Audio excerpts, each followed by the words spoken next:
بسم الله الرحمن الرحيم. انا هعمل فيديو النهارده طاجن الفريك بالفراخ. انا هقول في المقادير على طول. دي معلقه زيت عليها مكعبين زبده وفيهم فص مستكه. انا طبعا متبله الفراخ التتبيله الاعتياديه بتاعتي، بصل وليمون وخل وملح وفلفل وجوز الطيب وكبابه صيني. انا بس هديها صدمه الاول وانا بسلقها، تاخد لون بس من الجنب دوت ولون من الجنب دوت. بعد كده هقول لكم نعمل ايه. انا هنا كمان هحط عليها ورق لورا وحبهان صحيح وبصل حلقات كده وعليهم رشه فلفل اسود.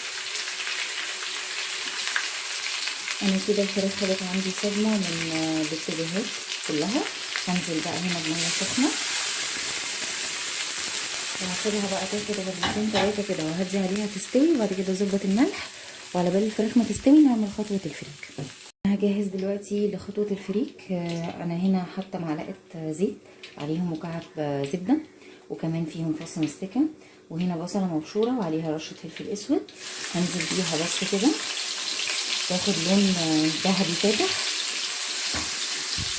انا عندي كده البصله دبلت. انا هنا كنت غاسله الفريك ونقعاه لمده نص ساعه. انا مش قايله كميه، دي كميه حسب اختيارك انتي. انا هديله بس تشويحه كمان، قفلتله كده زي الرز.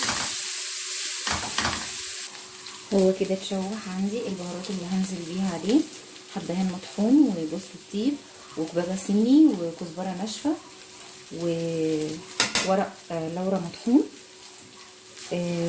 كل حاجه كده معلقه صغيره يعني. بعد كده هنزل بقى بشوربه الفراخ اللي انا عملتها، ياخد غلوه بقى وبعد كده اوطي عليه عشان يتشرب ويستوي. كده كل حاجه عندي استوت، الفريك والفراخ.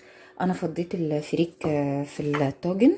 انا هنا دي نص معلقه سمنه عليهم رشه فلفل اسود وعليهم رشه ملح، هدهن بيها الفراخ من كل الاتجاهات، وهرص بقى الفراخ فوق الطاجن على الفريك كده واحطها تحت الشوايه 3-4 دقايق بس كده عشان الفراخ تاخد لون. ده شكلها النهائي بعد ما طلع من الفرن. عايزه اقول لكم طعمه وريحته تجنن. جربوها ان شاء الله هتعجبكم لو اتبعتوا الوصفه. ولو عجبك الفيديو لايك وسبسكرايب وشير، وان شاء الله هنزل لكم بوصفات تانية جديده.